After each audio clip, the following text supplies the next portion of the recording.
It was a stifling, humid night in late July, and I could smell the jasmine that sprawled over the side wall of the building that stood opposite. Beneath it, as always in the summer, was the stale, slightly medieval smell of drains. The crying was quieter now, and yet persistent, as if the misery ran deep. It sounded more like a man, I thought, than a woman. Back inside, I pulled on a denim skirt and a t-shirt, then I picked up my keys and left the apartment. When I reached the entrance to the car park, I felt a shiver of apprehension, but I shook it off and started down the concrete slope. At the bottom was a kind of cabin or kiosk.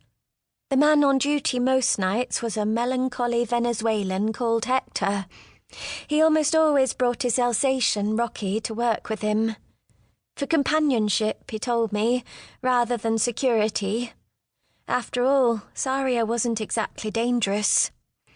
I peered through the window. On the desk were a styrofoam cup of coffee, still half full, and a copy of Mundo Deportivo. There was no sign of Hector. Perhaps he had heard the crying himself and had gone off to investigate. Or perhaps he had taken Rocky for a walk. There was a special sandy area for dogs about 300 metres away, on the other side of Avenue de Foch. I moved on, into the car park. The walls were dark blue to waist height and cream above, and the air smelled of spilled oil. "Hello?" I called out. "Is anybody there?"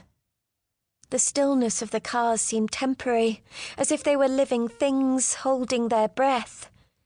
Some 50 yards away, there was another slope that dipped down to a lower level. I doubted I would have heard the crying if it had come from there. Then, just as I was thinking of turning back, I saw him. He was bent over a Range Rover, his forearms resting on the bonnet, his face concealed. He looked young, 19 perhaps, or 20. When I stopped nearby, he lifted his head and looked at me. His face was wet, though he was no longer crying. I spoke to him in Spanish. "Are you all right?" Then I said the same thing again, in English. Wiping his eyes on the inside of his wrist, he glanced beyond me warily, as if he suspected I might not be alone. He was wearing a dark red short-sleeved shirt and a pair of jeans that looked new. Something told me he had made an effort that evening. He had dressed up to go out. "Do you need help?" I asked. He looked at me and spoke in French, his voice subdued, no more than a murmur. I had studied French at school, but it wasn't a language I knew well. I had only a few basic phrases. "Est-ce que je peux vous aider?" He looked at his feet. "Viens avec moi." I took him gently by the arm and guided him back through the car park, towards the ramp that led up to the street. "Mon appartement," I said. "Ce n'est pas loin." He muttered something I didn't catch. Where was he from? North Africa, I thought. Probably Morocco. The city was full of Moroccans. People often complained there were too many. On our way out, we passed the lighted kiosk, but Hector and Rocky hadn't returned. I'd let go of the young man's arm and he was walking beside me.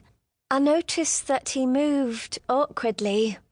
If he was in pain, though, he seemed determined not to show it. As we reached the top of the slope, I remembered the French word for hurt. I turned to him and said, "Vous êtes blessé?"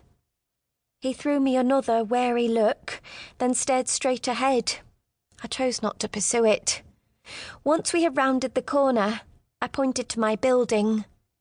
"Ici." I hadn't yet worked out what I was going to do with him. I hadn't thought that far ahead. I imagined he would sit at my kitchen table and drink a glass of water or a cup of tea. It would be a quiet place where he could recover. If he wanted to talk, I would listen. If not, I wouldn't press him. Later, when he felt better, I would call him a taxi. I opened the door to my apartment and he followed me, but he stopped just inside and stood with his back.